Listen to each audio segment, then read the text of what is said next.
రేపటి అమ్మయ్య సూర్యోదయం అయింది, అమ్మాయ్య సూర్యాస్తమయం అయింది, ఇంకో రోజు వచ్చింది, ఇంకో రోజు వచ్చింది, ఇంకో రోజు వచ్చిందని వీడు సంతోషపడిపోతుంటాడు.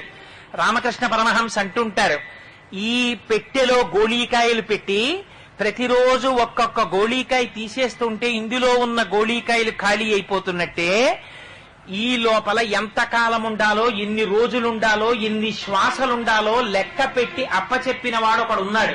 నీకు ఇన్ని ఊపిరిలు ఇస్తున్నాన్రా అని చెప్పి పంపిస్తాడాయన.